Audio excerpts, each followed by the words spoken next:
अस्सलाम वालेकुम dear viewers, मैं आपका होस्ट राय यासिर और आप देख रहे हैं हमारा यूट्यूब चैनल हिस्टोमेट्री। उम्मीद करते हैं कि आप सब खैरियत से होंगे। आज की इस वीडियो में हम बात करने जा रहे हैं मलिक अंबर के दरबारी निज़ाम के बारे में कि मलिक अंबर का अदल व इंसाफ किस तरह का था, उसका इंतज़ाम व इंसाम और अवामी हुक्मरानी में मलिक अंबर किस तरह की शख्सियत थे।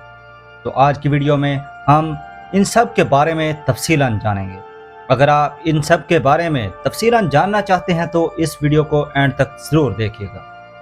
तो चलते हैं वीडियो की तफसीलात की तरफ। ये सिर्फ जंगों की कहानी नहीं, ये एक ऐसे हुक्मरान की कहानी है जिसने जुल्म के अंधेरों में इंसाफ का चिराग जलाया। एक गुलाम जो सिर्फ फातेह नहीं बना बल्कि एक ऐसा मुनसिफ बादशाह बना जिसका अदल दक्कन के दरो दीवार पर आज भी गूंजता है।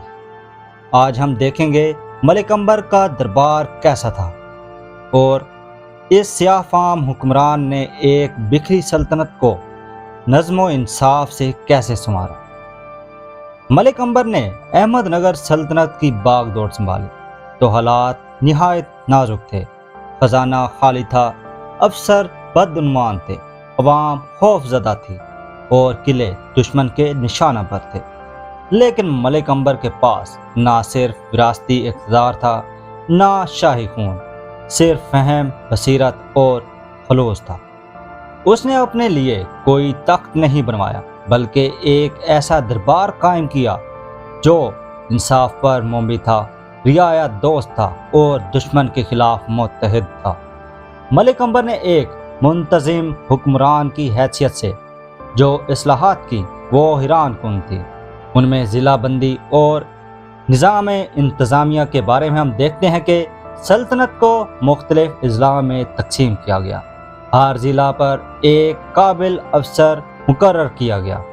इन अफसरान को जवाबदेह बनाया गया। बदउनवानी की सज़ा सख्त रखी गई। ज़मीन की पैमाइश का मुनसिफाना निज़ाम मुतारिफ करवाया गया। किसानों से बराह रास्त टैक्स लिया जाता। दरमियानी लोग यानी जागीरदारों और ज़मींदारों को ख़त्म कर दिया गया। टैक्स की शरह मुकर्रर और तहरीरी रसीदें जारी की जाती। उसके बाद उसने फ़ौजी इस्लाहात की जिनमें एक बाकायदा फ़ौज बनाई गई, तनख्वाहें मुकर्रर की गईं, घोड़ों की रजिस्ट्रेशन, फ़ौजी तरबियत के मराकज़ कायम किए गए। ये सब आज के ब्यूरोक्रेटिक निज़ाम की इब्तदाई शक्लें थीं। मलिक अंबर सिर्फ जंगजू नहीं बल्कि अवामी हुक्मरान था। सड़कें बनवाईं, कुएँ और नहरें खुदवाईं, कहत ज़दा इलाकों में गला मुफ्त तकसीम किया, मदारिस और मसाजिद भी तामीर करवाए, इलाज और तालीम को फ़रोग़ दिया। मलिक अंबर का दरबार दरबार अवाम था जहाँ हर शहरी को सुनने का मौका मिलता था।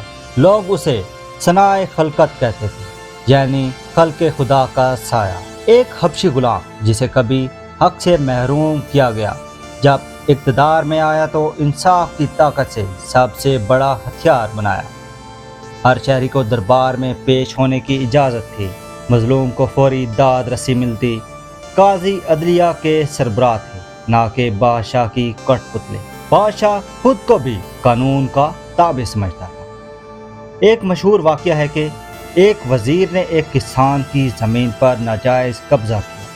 मलिक अंबर ने उस वज़ीर को माज़ूल करके जेल भेज दिया और ज़मीन वापस दिलाई। ये था उसका अदल जो वक्त के बादशाहों को शर्मिंदा करता था। मलिक अंबर ने एक नया शहर बसाया जिसे उस वक्त खरकी कहा जाता था। ये शहर मनसूबा बंदी के लिहाज से बेमिसाल था।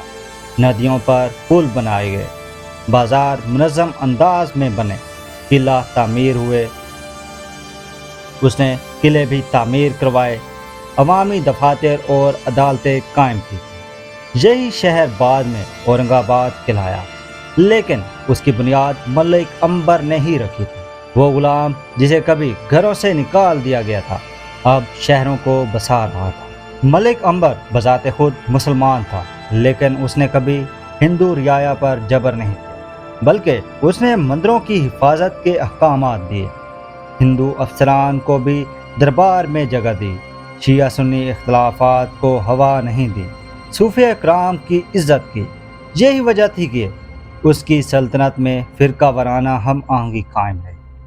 ملک عنبر نے حبشی غلاموں کو صرف آزادی ہی نہیں دی بلکہ انہیں تربیت دی، اعلیٰ عہدے دیے، فوج کا اہم حصہ بنایا، قلعہ دار، سردار اور مشیر بننے کا بھی موقع دیا۔ یہ تھا اس کا نسل انصاف۔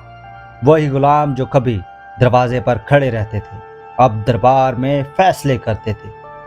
ملک عنبر کا دربار محض تخت و تاج کا مظاہرہ نہ تھا بلکہ یہ انصاف، انتظام اور انسانیت کی علامت تھا۔ وہ حکمران جس کے پاس شاہی نسل نہیں تھی لیکن شاہی فہم و فہرست ضرور تھی۔ آج جب حکمرانی صرف طاقت کا کھیل بن چکی ہے تو ہمیں یاد رکھنا چاہیے کہ کبھی ایک غلام ملک عنبر عوام کی امید اور انصاف کا ستون بنا تھا۔ ایسا دربار جس میں رنگ، نسل اور رتبے کی نہیں بلکہ انسان کی قدر کی جاتی۔ یہ تھا ملک عنبر جس کے بارے میں ہم نے جانا کہ اس کا درباری نظام کس طرح کا تھا، وہ عدل و انصاف میں کس طرح کا انسان تھا اور کس قدر عوامی شخصیت تھے۔ اگر آپ اس طرح کی مزید ہسٹوریکل اور انفارمیٹیو ویڈیوز دیکھنا چاہتے ہیں تو ہمارے یوٹیوب چینل ہسٹومیٹری کو سبسکرائب کر لیں تاکہ اس طرح کی مزید ہسٹوریکل اور انفارمیٹیو ویڈیوز آپ تک پہنچتی رہیں۔ آج کے لیے ہمیں اجازت دیجیے، ملتے ہیں ایک نئی ویڈیو کے ساتھ۔ اللہ حافظ۔